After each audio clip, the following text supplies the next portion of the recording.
jovempan.com.br.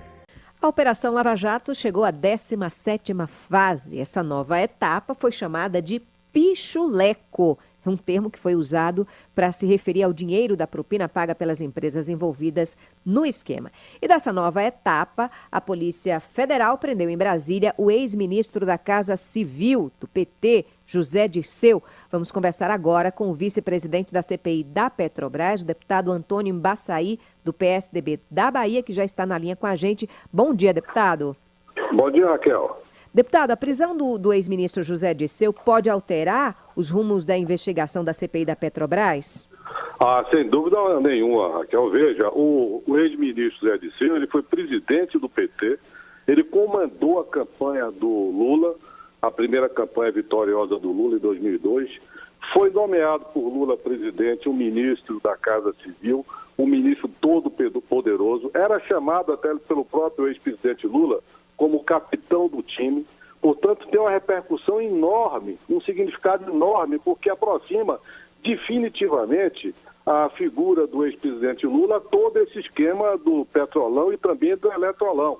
Então, acho que o que a gente tem que fazer agora, Raquel, é imediatamente aprovar o requerimento de convocação do Zé Dirceu e também reforçar a convocação dos atuais ministros, o Edinho Silva e o Mercadante. Então, os rumos da CPI agora serão, evidentemente, modificados. Então, tanto a CPI da Petrobras quanto as investigações da Operação Lava Jato, investigações da Polícia e do Ministério Público, podem chegar à figura do ex-presidente Luiz Inácio Lula da Silva, é isso? Olha, eu estou vendo que já se aproximou, já está lá, praticamente já está lá, porque toda essa falcatrua, essa marmelada dentro da Petrobras, começou no governo do ex-presidente Lula, porque ali foram nomeados diretores não por indicação política apenas, eles foram nomeados para roubar a Petrobras. Eles foram nomeados com a função específica de tirar percentuais de contratos para direcionar para o PT e a Paniguados. Então, não há dúvida nenhuma que se aproxima definitivamente, é uma grande repercussão na política nacional, isso é um fato inédito, histórico da vida da República e a gente tem que seguir adiante das investigações, convocando imediatamente o Zé Dirceu e também, agora eu falo isso novamente, reforça a convocação do ministro Edinho Silva e também do ministro Aloysio Mercadante. Deputado, bom dia, Marco Antônio Villa. A doutora Catapreta, a Beatriz Catapreta, advogada, defensora de alguns dos réus da Operação Lava Jato até recentemente, ela disse que abandonou a profissão, não é que ela abandonou os clientes, a profissão, porque ela estaria sendo ameaçada, recebendo ameaças veladas e identificou que essas ameaças vinham da CPI, de membros da CPI da Petrobras e também do presidente da Câmara, Eduardo Cunha. Como é que o senhor, como vice-presidente da CPI, se posiciona em relação a essa acusação feita pela doutora Catapreta? Olha, Vila, é uma afirmação muito de grande responsabilidade e profundidade, né? Veja que quando a CPI decidiu convocá-la, eu até fiz uma entrevista aí com você dizendo que era uma questão da gente ter ficado extremamente agastado, né? Constrangido, porque nós tínhamos naquele período acareações com Pedro Barusco, com a participação do Vacari, do Renato Duque, mas ela entrou com a medida e atrapalhou, sem dúvida nenhuma, impediu que essa acareação pudesse ser realizada como a gente queria fazer, toda a sociedade brasileira estava esperando. Ao passo em que o Pedro Barusco estava seguidamente indo a Curitiba dando uma série de depoimentos. Quer dizer, para o Pedro Barusco ir a Curitiba não tinha problema. Agora, para ir fazer um depoimento da CPI, tinha problema, na visão da advogada Catapreta. Por isso é que nós tomamos essa iniciativa. Agora, evidentemente que na hora em que ela sai com essa acusação, ela generaliza e tem que ser esclarecido isso. Não pode ficar do jeito que está, porque aí acaba levantando uma suspeita grande sobre todos os membros da CPI. Eu não estou confortável com isso. Eu quero saber quem são as pessoas que estão constrangendo, que estão atrapalhando, inclusive ameaçando a vida da advogada. Isso é muito importante nessa fase da vida brasileira, que nada fique com qualquer sombra de dúvidas.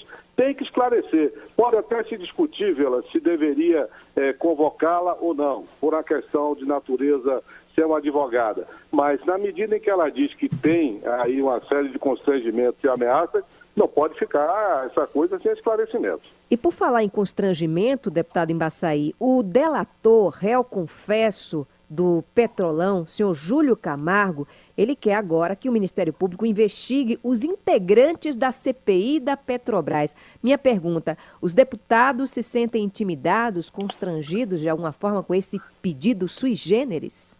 Não, de forma nenhuma. Acho que todo mundo que tiver qualquer sombra de dúvida da sua conduta, especialmente quem está na vida pública, o empresário também está na vida pública, todo mundo tem que ser submetido à investigação. A gente tem que aproveitar, Raquel, essa fase que o Brasil está vivendo, e tanta gente aí está observando tudo. Essa Operação Lava Jato não há força no mundo que a segure mais.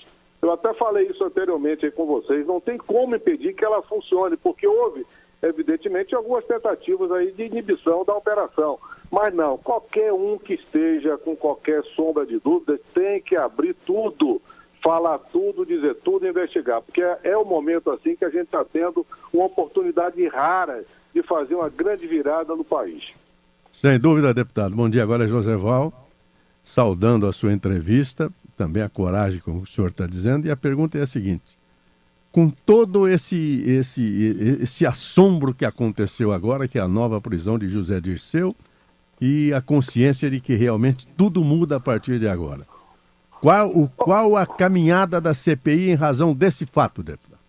É isso. Primeiro, fazer logo a convocação do ex-ministro Zé Dirceu, aprovar o requerimento, acelerar agora também a convocação dos outros ministros, o Edinho, o Mercadante, né? E seguir adiante, não pode parar. A CPI tem que dar com essa prisão agora, Josebal, que é uma coisa assim, de grande dimensão. A CPI também ela tem que entender isso, ela tem que fazer também uma mudança, uma inflexão. A CPI não pode se prestar a investigar investigadores. Isso eu quero deixar claro. Nós temos que investigar quem fez as falcatruas, quem são as pessoas suspeitas. E não perder tempo investigando investigadores, que eu acho que isso aí é um desserviço que a CPI estaria prestando ao país. Deputado, só para encerrar, o nosso tempo está chegando ao fim, rapidamente, vem aí duas outras CPIs que incomodam e muito o governo federal. Aliás, a presidente Dilma e o partido dela, o PT, tentaram a todo custo barrar essas duas comissões, que são a CPI dos fundos de pensões e a CPI do BNDES. O que os brasileiros podem esperar dessas duas investigações? Olha, eu acho que a gente tem que, primeiro, tomar a decisão definitiva de fazer a instalação dessas duas, porque também são mais do que indícios, já tem coisas assim muito fortes de que o BNDES, que é dinheiro do povo brasileiro, dinheiro que vem do tributo do trabalhador, do contribuinte, quem está ralando aí no dia a dia, está colocando dinheiro lá no BNDES. E esse dinheiro está saindo aí para uma série de operações, negócios que estão suspeitos. Então é importante que a gente faça essa investigação e faça uma boa composição, não apenas da presidência da comissão do BNDES, como dos relatores também. E a questão dos fundos de pensão, né? Porque as pessoas que estão nos Correios e Telégrafos, na própria Petrobras, na Caixa Econômica do Banco do Brasil, essas pessoas que estão aposentadas ou que estão em atividade estão vendo aí algumas coisas que precisam ser esclarecidas. Então é a nossa obrigação. O Congresso Nacional tem que cumprir a sua obrigação e a população está observando, Raquel. Isso é que é fundamental. Na medida em que há mobilização, o Congresso Nacional funciona melhor. Ok, nós conversamos com o vice-presidente da CPI da Petrobras, deputado Antônio Embaçaí, do PSDB da Bahia, a quem nós agradecemos a participação no Jornal da Manhã. Obrigada, deputado. Bom dia para o senhor. Bom dia, muito obrigado.